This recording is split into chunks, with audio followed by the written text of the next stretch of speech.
Gracias por continuar con nosotros en la primera emisión de Informa TVX. En su espacio de entrevista, como les había mencionado hace unos instantes, vamos a platicar del tema de tratamiento de VIH, políticas y propuestas que se están desarrollando en este momento. Para ello me acompaña Daisy Mejía, coordinadora general de la Fundación Contra SIDA. Bienvenida, Daisy, gracias por estar con nosotros. Mucho gusto, en Informa gracias TVX. por invitarnos en este espacio también y poder dar a conocer parte del trabajo y las políticas que están creando aquí en el país también. Bienvenida, gracias por estar con nosotros en TVX. Para hacer un contexto a ustedes, amigos y amigas, de por qué este tema de entrevista, como saben, cada 1 de diciembre del año 1988 se conmemora el Día Mundial de la Lucha contra el SIDA. Esto ha sido reconocido por la Asamblea General de las Naciones Unidas. Para el año 2014, para que tengan referencia unos datos, a nivel mundial, 36.9 millones de personas viven con VIH. Según datos de ONU-SIDA, a junio de este año hay 15.8 millones de personas en tratamiento.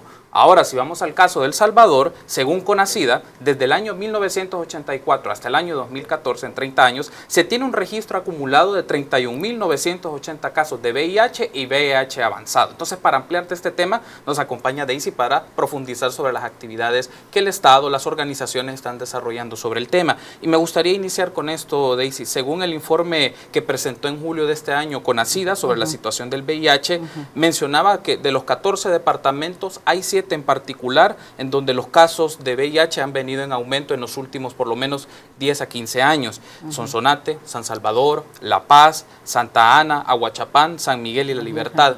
Y en ese caso particularmente, Daisy, me gustaría saber cuáles son los indicios, cuáles son esas causas que desde Contra SIDA se están debatiendo, se están discutiendo, para que nos permita explicar por qué esos departamentos registran más casos de VIH. Bueno, déjeme decirle que nosotros como Fundación Salvadoreña para la Lucha contra el SIDA estamos trabajando directamente en uno de esos departamentos allá en Sonsonate, en el municipio de Caluco, sobre todo en las comunidades rurales, ¿verdad? Sí. Estamos en 8 cantones. Nos hemos dado cuenta, ya uno acercándose a las comunidades, identifica cuáles son los factores que contribuyen para que el aumento de casos se dé. Uno de ellos es que llega poca información a las zonas rurales, sobre todo, ¿verdad? La gente no está muy conocedora de la temática, no conoce los medios preventivos, hay mucho abandono de las instituciones, ¿verdad?, para llevar la orientación. Déjeme decirle, a eso tiene que ver también el grado de escolaridad, ¿verdad?, de las personas, o también los medios de comunicación que no logra llegar hasta esos lugares, sí. Por una parte. Por el otro, pues no vamos a descartar que la mayor causa en todo el país es lo que ha sido nuestra cultura machista también, donde vemos pues que las mujeres, ¿verdad?, por decirlo así, siempre ha venido bajo ese régimen, ¿verdad?, de la violencia de género, ¿verdad?, y el hombre ahí muchas veces no queriendo aceptar las medidas preventivas. Nosotros pues en lo que es la parte de prevención siempre vamos orientando a adolescentes, jóvenes, bueno, a toda la población en general, dando a conocer, ¿verdad?, lo que es el VIH y cómo poder prevenirlo. Dentro de las medidas de prevención, pues nosotros siempre decimos a los jóvenes, ¿verdad?, lo que es la abstinencia, ¿verdad?, que es lo ideal. Bueno, entre las parejas, ¿verdad?, o casados o acompañados, decimos la fidelidad mutua. Pero eso muchas veces es difícil, ¿verdad?, por nuestra misma cultura. El hombre, entre más parejas, pues más hombre se dice, ¿verdad? Entonces viene y damos lo que es la otra medida preventiva, es la protección, ¿verdad?, el uso consistente y perfecto del condón. Entonces, pero en las zonas rurales eso es bastante difícil que en la pareja puedan usarlo, puedan hacer la cultura del uso del condón, ¿verdad? ¿Por qué? Bueno, hay muchos mitos sobre ello. A veces se dice que, bueno, sobre todo el hombre, que no siente igual, que es diferente, que le molesta, y no, incluso a veces hay mujeres que dicen, no, es que lo siento caliente, es que me roza, bueno, hay muchas cuestiones. Lo que se sabe, pues, o decimos, depende, ¿verdad?, cómo es el uso. Muchas veces no es correcto, ¿verdad? Y otro son los mitos que se tienen, ¿verdad? Ya una vez la persona se va adaptando pues al uso y eso se va creando un hábito, ¿verdad?, cuando va a tener sus relaciones sexocoitales, y eso no implica ninguna molestia. Hay un asunto, dice, que me gustaría que profundicemos. Usted lo mencionaba hace unos instantes, pero podemos verlo con más detalle. El Ministerio de Salud para el año 2014 registró 463 nuevos casos de VIH en mujeres en el país, y uno de los rangos que más se marcaba de edad era mujeres entre 35 y 39 años. Correcto. Pero también aparecía otro factor que creo que podríamos ampliar un poco más en esta discusión, Daisy, es el acceso a los servicios médicos y también el aspecto cultural por no hacerse la prueba para identificar si tienen VIH o no, algunos por miedo, otras personas porque sus parejas no les permiten hacerlo o por desconocimiento. Y podríamos hablar un poco las características en las zonas más rurales del país, considerando, me centro un poco más en el departamento de Sonsonate que usted mencionaba, y es con San Salvador, son los dos departamentos que en los últimos 6 o 7 años han tenido casos, mayor cantidad de casos de VIH y VIH avanzado. Entonces, me gustaría que ampliemos esto de los servicios que hay disponibles, la atención, o no hay en este caso, y particularmente los patrones culturales que permiten o que en este caso obstaculizan para que la gente pueda hacer la prueba o conocer que tiene la enfermedad. Déjeme decir que en cuanto a la atención a las personas con VIH ha mejorado estos últimos años. Nosotros pues tenemos ya 22 años de estar trabajando como Fundación Contra SIDA, y en aquellos tiempos sí no había ni tratamiento aquí en el país. ONG, solo habían 2 ONG trabajando, ¿verdad?, que era la Fundación Fundacida y nosotras. Pero ahora hay bastantes instituciones, ONG, trabajando en lo que es la prevención. Y a nivel de Ministerio de Salud, lo que es la atención médica, eso sí ha mejorado grandemente, podemos decirlo. Ahora hay medicamentos para las personas.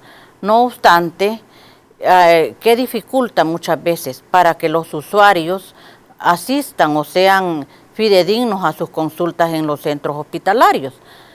Algunas veces es la distancia, otras veces el sistema económico de la familia, sobre todo en las zonas rurales que nosotros vemos, palpamos, ¿verdad?, cerca de la gente. Y dice, bueno, sí, tengo que ir al hospital, pero tengo que pagar tanto para transporte, y a veces la gente no tiene ni para comer, sí, ni mucho menos para movilizarse. Entonces, no, ¿verdad?, teniendo la conciencia todavía del daño que le afecta para poder ir a traer sus medicamentos o dejarlos de tomar. Entonces, la gente prefiere comprar el $1 de tortilla que va a comer con sus hijos que ir a traer los medicamentos. Ahora, pues, se puede decir que el con el Fondo Global, con la subvención del Fondo Global, varias ONG y coordinado con el Ministerio de Salud, se ha creado una estrategia de ir hasta los propios hogares de los usuarios, sí, ¿verdad? Sí. Claro, no voy a decirles que se está cubriendo a todas las personas que ya están viviendo con el problema del VIH, pero sí se está trabajando mucho nosotros en esa área de buscar a las personas que han abandonado su tratamiento de medicamentos. Estamos trabajando en 3 hospitales también. Estamos en Aguachapán, en Santa Ana y en el hospital de Soyapango. Hasta la fecha, nosotros llevamos más de 200 personas que se ha logrado, ¿verdad?, identificarlas, contactarlas y reinsertarlas nuevamente a su tratamiento de acuerdo al hospital donde le corresponde ir. Y es interesante esto porque los mismos datos que nos presenta el Ministerio de Salud y CONASIDA es del registro de poco más de 10,000 personas a nivel nacional que están en terapia antirretroviral, el 75% son personas que reciben el tratamiento del Ministerio de Salud, correcto, y el otro 24% es del Instituto Salvadoreño del Seguro Social. Y en este caso podemos hablar particularmente del caso del Ministerio de Salud porque es la mayor cantidad de personas que aborda. ¿Qué implica el seguimiento, el tratamiento, no solo médico, también tratamiento psicológico, tratamiento social, de las implicaciones que esto puede significar? ¿Qué valoración le merece? No solo del conjunto de medicinas que conforman la terapia antirretroviral, sino que otro tipo de capacitación, que otro tipo de seguimiento, de tratamiento psicosocial en estos casos. Bueno, decirle que brindar un tratamiento integral a una persona con VIH, eso requiere un costo bastante alto económico. Sí. Y que el país, ¿verdad? Vamos a ser sinceros, el país no tiene la capacidad, ¿verdad?, de poder brindar una atención totalmente integral como debe de ser, pero que sí se está haciendo. Han habido bastantes avances y se está tratando de brindar una mejor atención hoy en día, ¿verdad? Podría decir yo, las consultas médicas, atención psicológica, los grupos de apoyo, donde en cada hospital, ¿verdad?, hay grupos de apoyo donde a estas personas se les va desarrollando temáticas para su mismo autocuido, ¿verdad? Ayudando también para que se pueda, como dijera, ayudar en aquellos momentos de crisis, de depresión, ¿verdad? Porque la persona con VIH muchas veces, bueno, tiene altos y bajos, como decimos, y no es solo el medicamento el que le va a ayudar a sentirse bien de su salud, sino que allí juegan muchos factores. Tiene que ver su alimentación, tiene que ver el apoyo de la familia, de la comunidad o de su localidad, ¿verdad? Si no vive discriminación en su colonia, en su barrio, ¿verdad? Porque todo eso le afecta a la salud a la persona, ¿verdad? No obstante, bueno, aquellas mujeres también que en su mayoría son mujeres ya viudas o solteras y que están a cargo de toda una familia, de sus hijos, y muchas veces cargando todavía con papá o con mamá, si son las hijas que quedaron al cuidado de esa familia, ¿verdad? Entonces, para ellos es mucho más difícil. Entonces, es cierto, solo el medicamento no va a ayudar a mantener en total buen estado de salud a la persona. Allí tienen otros factores, ¿verdad? Una persona con VIH también se le hace difícil encontrar un empleo, ¿verdad? Aunque tengamos una ley, ¿verdad?, que se dice que no hay que pedir la prueba del examen de VIH, pero hay empresas que todavía lo están haciendo. Y me gustaría decir que tenemos que hacer una pausa, pero regresando tras la publicidad, que hablemos justamente de eso, de la reivindicación de los derechos que tiene la población con VIH. Y también hablemos un poco de los mecanismos de articulación entre instituciones públicas, privadas y organizaciones para desarrollar programas de educación sexual, atención, salud integral para el caso del VIH, si le parece. Gracias. Vamos a hacer una breve pausa, amigos y amigas, pero regresamos al segundo bloque de entrevista. Volvemos en unos instantes.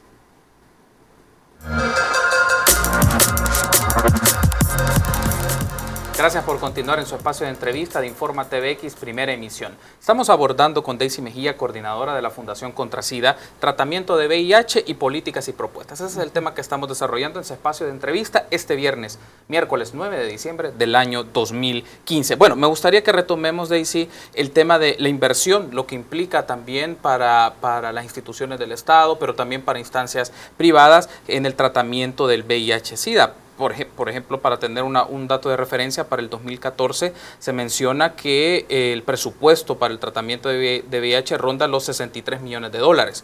En el 2008 era 41 millones. Estamos hablando de que se ha incrementado casi 20 millones de dólares este tratamiento. Entonces, me gustaría que hablemos de eso, lo que implica la inversión y que no solo se materializa en el acceso a los medicamentos, tener personal preparado para la atención, poner a disposición servicios de atención médica, desplazamiento, para que la gente pueda tener la cobertura con la mayor posibilidad. Claro, es decir que como decíamos, el tratamiento a una persona con VIH no implica solo el médico y los medicamentos, ¿verdad?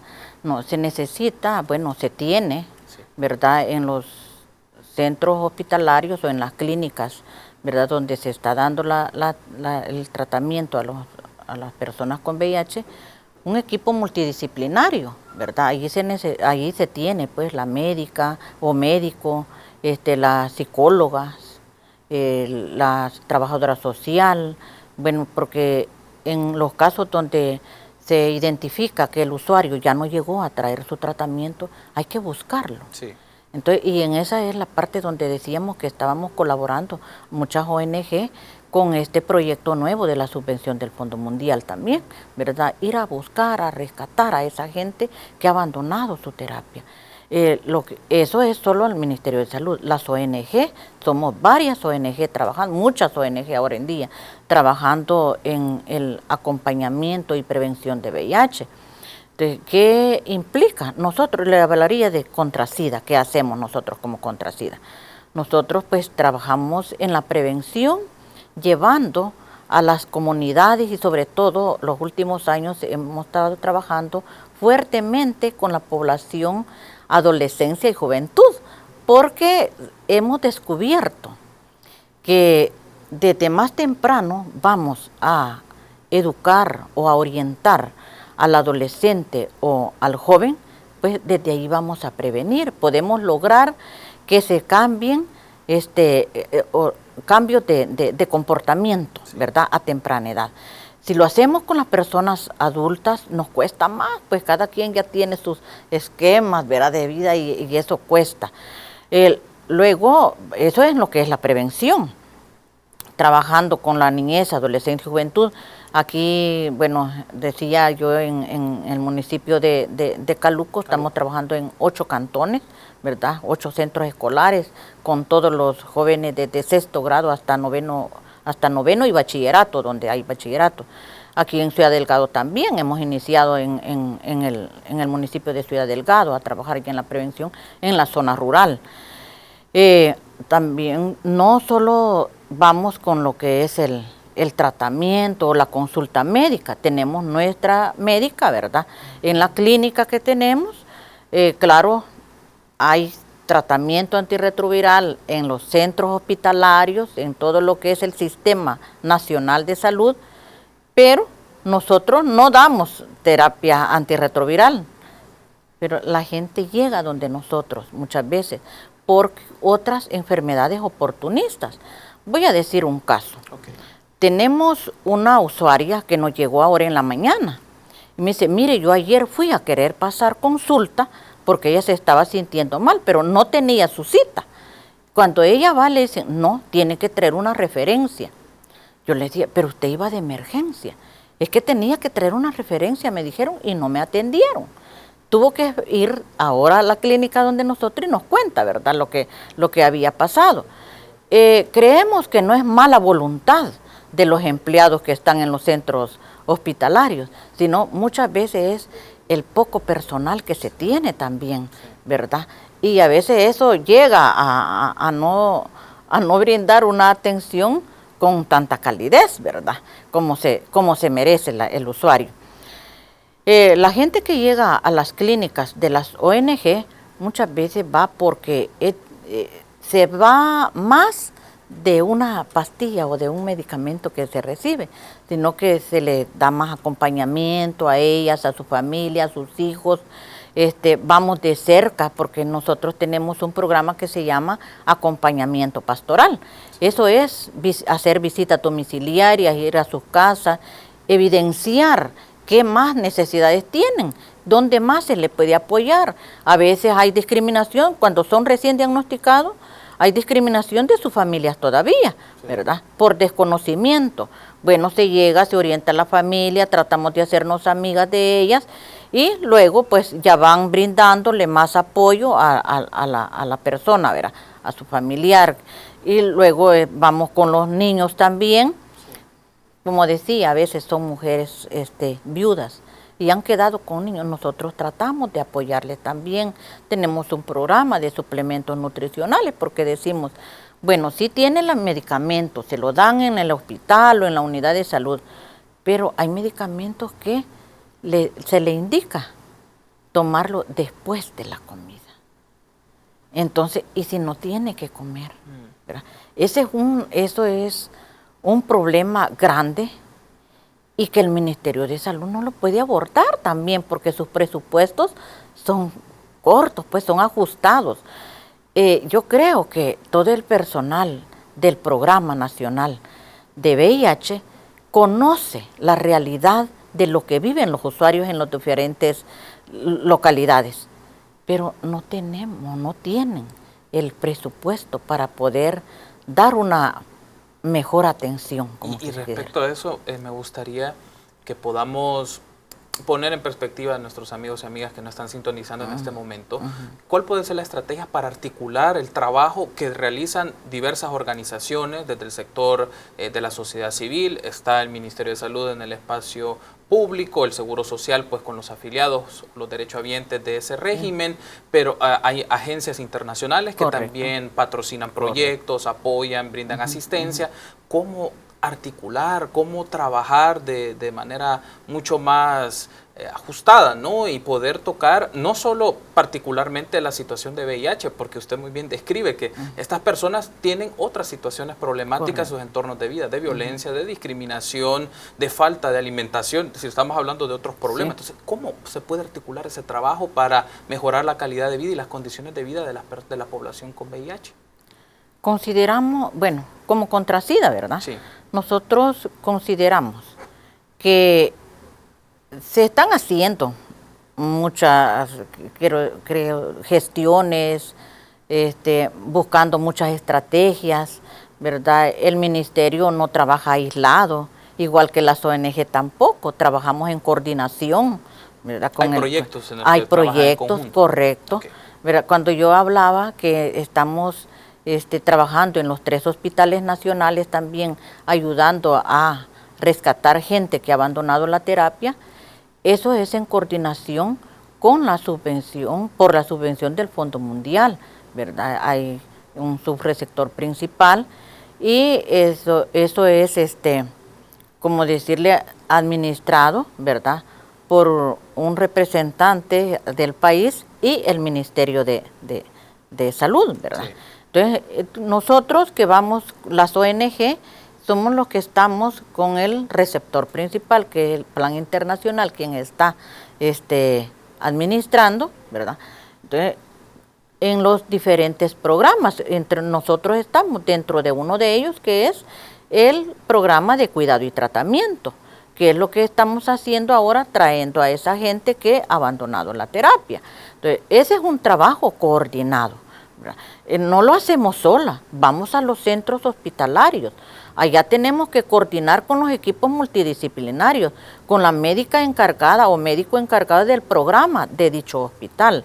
Luego con la trabajadora social, con la psicóloga, ¿verdad? Tenemos que interactuar con todo el equipo multidisciplinario, porque nosotros llegamos, ¿verdad? Y a veces desconocemos dónde vive la persona.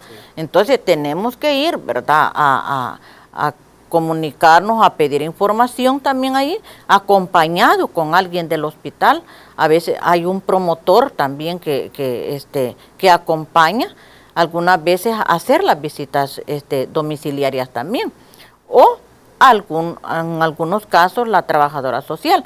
Entre otros, pues, nos ayudan a contactarlo y vamos nosotros solos, ¿verdad? Uno de los, estamos cerrando la entrevista y sí, pero me gustaría, no quiero pasar por alto, tener su apreciación sobre este punto. Uno de los temas que se discute para la prevención del VIH, sobre todo en poblaciones juveniles, niñez, adolescencia, es el tema de la educación sexual. Pero ahí entra un aspecto cultural, todavía es un tema tabú en partes o en expresiones de la sociedad salvadoreña, porque hay expresiones conservadoras, hay que decirlo con total franqueza, pero desde Contrasida, Daisy, ¿Cómo están pensando desarrollar una estrategia, una campaña de educación, de sensibilización que pueda romper estos esquemas conservadores, patriarcales, que están en la sociedad salvadoreña y que limitan el conocimiento del cuerpo, de la educación sexual, y cómo esto puede ser en beneficio de su salud y su desarrollo como persona? Déjeme decirle, quizás me faltó eso, haber identificado antes a Contrasida. Nosotros somos una institución con principios basados en el cristianismo, Sí. ¿verdad? Y pero eso nos ayuda y nos limita realmente, ¿verdad? Nos ayuda muchas veces para poder llegar a aquellos lugares, como decimos, personas de las iglesias, autoridades de las iglesias o de las parroquias, ¿verdad? Vamos buscando trabajar, voy a hablar de nuestra iglesia católica, ¿verdad? Que es muy conservadora también y que se cree que a veces hablar del medio preventivo del condón no debemos decirlo.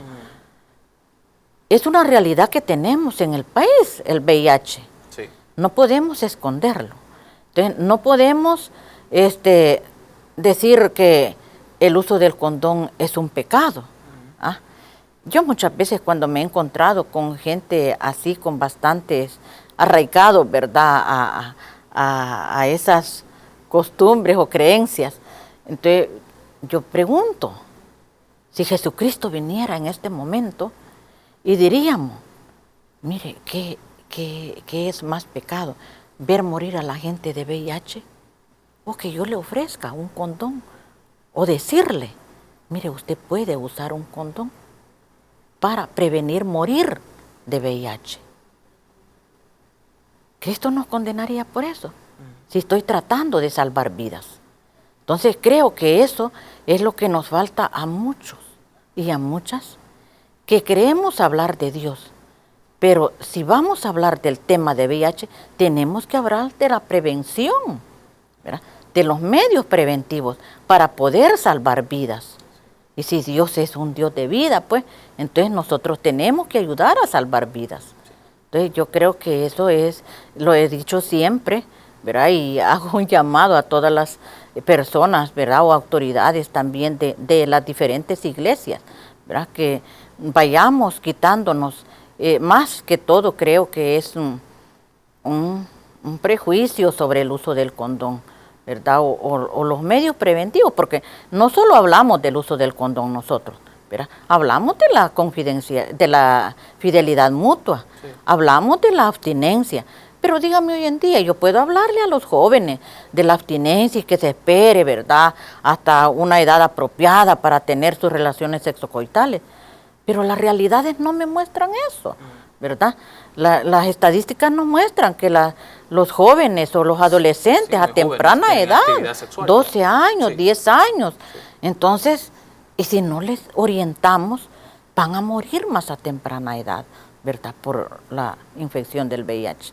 Quiero agradecerle, Daisy, por habernos acompañado. Ha sido un gusto y espero que en próximas oportunidades nos pueda acompañar siempre en Informa TVX para ampliar el trabajo que hace Contrasida y los proyectos con los cuales ustedes están trabajando en conjunto con otras instituciones del sector público. Gracias, correcto, Daisy. Gracias. Y a ustedes también, amigos y amigas, gracias por habernos acompañado en este espacio de entrevista. Vamos a hacer una breve pausa y continuamos con Informa TVX, primera emisión, con Alejandra Bárcenas, que nos tiene más información nacional e internacional. Volvemos.